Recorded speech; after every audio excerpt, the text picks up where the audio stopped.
semakin aku ngeliatin itu, sosok ini tuh jalannya itu makin cepet.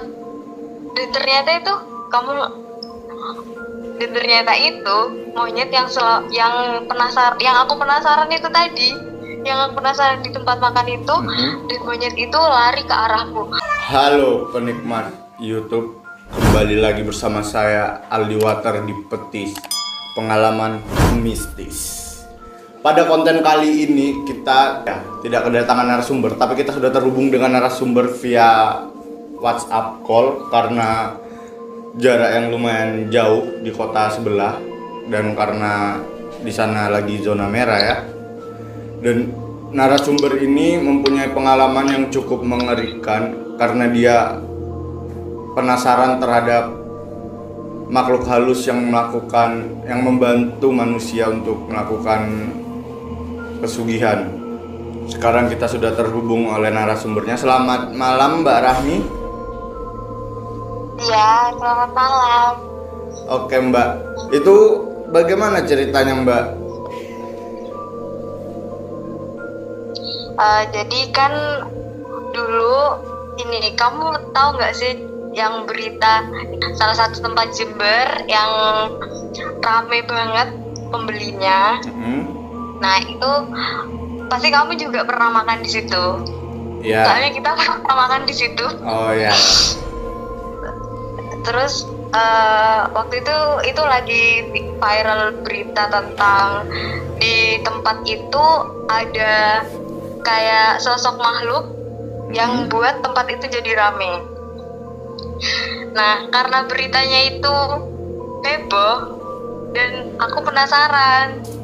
Soalnya kan aku juga nggak percaya sama hal-hal berbau mistis kalau misalnya aku tuh nggak ngelihat langsung gitu loh. Nah akhirnya aku tuh waktu itu kalau nggak salah malam minggu. Nah terus aku itu pergi nongkrong sama temenku sebelum ke tempat itu. Nah pas pulang itu temenku itu ngajak karena waktu nongkrong itu kita itu bahas tempat itu sama teman-teman itu.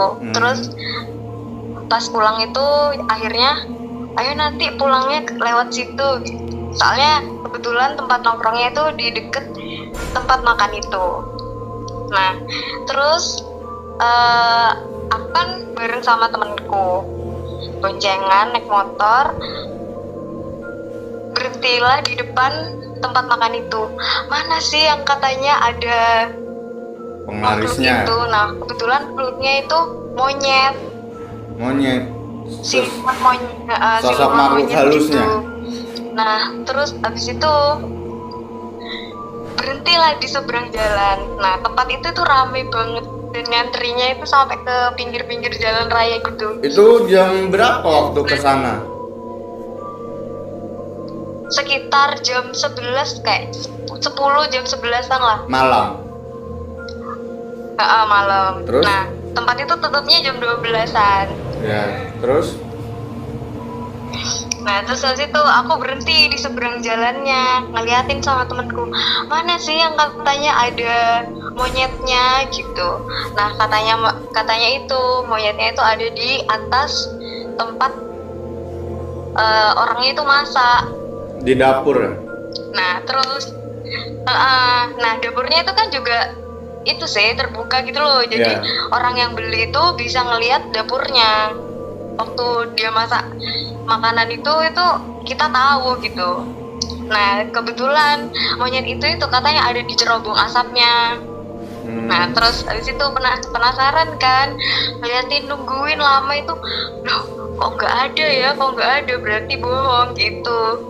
Terus tiba-tiba akhirnya enggak sih belum. Terus habis itu aku pulang nganterin temanku dulu. Jadi itu pas aku di rumah temanku itu sekitar jam 11:30 lah. Nah waktu habis nganterin temanku terus itu aku pulang. Nah pulang itu di jalanan rumahku tuh kan sepi, dan kebetulan di sebelah rumahku tuh kayak ada tanjakan gitu, dan di sebelah tanjakan itu kan ada kuburan gitu, jadi itu sepi pol. Dan udah maghrib itu aja udah sepi. apalagi bayangin jam 12 malam, terus aku pulang sendirian, semua orang itu udah tidur di rumahku. Jadi jarak antara gerbang rumahku ke rumahku itu lumayan lah jauhnya. Kamu pernah ke rumahku nggak sih? Enggak. Ya itulah pokoknya. Nah terus habis itu pas aku mau masuk rumah itu kan aku harus buka gembok pagar dulu kan. Ya. Nah pas aku buka gembok pagar dari jalanan itu agak jauh itu aku tuh ngelihat kayak ada orang itu yang jalan ke arahku tuh. Terus habis itu otomatis kan aku juga penasaran kan siapa yang jalan gitu malam-malam jalan sendirian. Terus nah semakin aku ngeliatin itu sosok ini tuh jalannya itu makin cepet, dan ternyata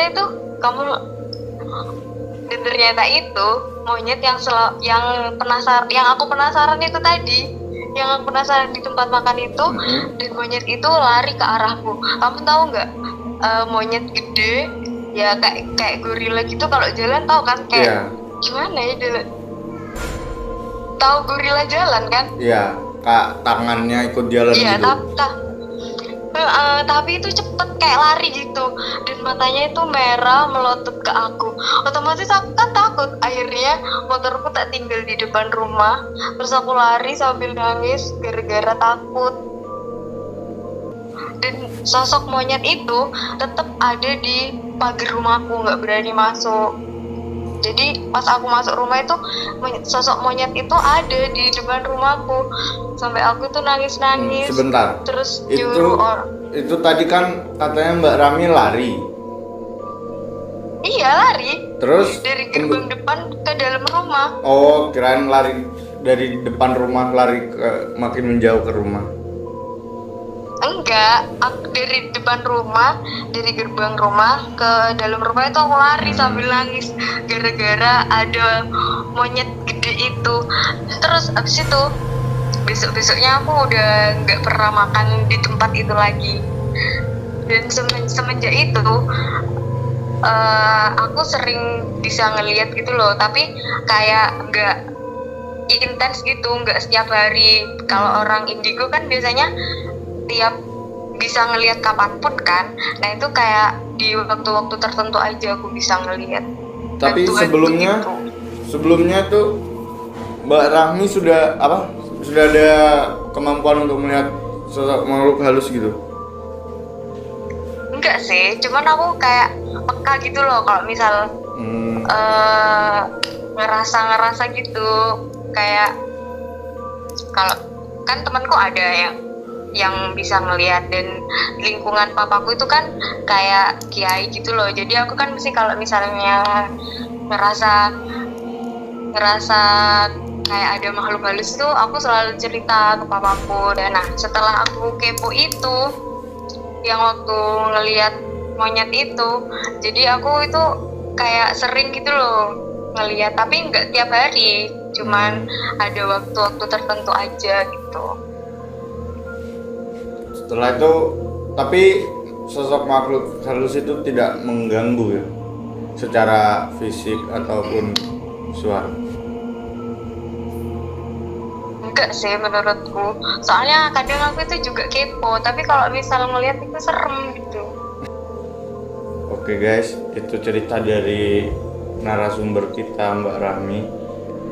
Kita tidak pernah menuntut kalian semua untuk mempercayai semua cerita kita, karena percaya atau tidaknya itu adalah kalian semua. Ambil pesan-pesan yang ada di dalam cerita ini, dan tentunya jangan lupa klik tombol subscribe, like, komen, dan share ke kawan kalian semua.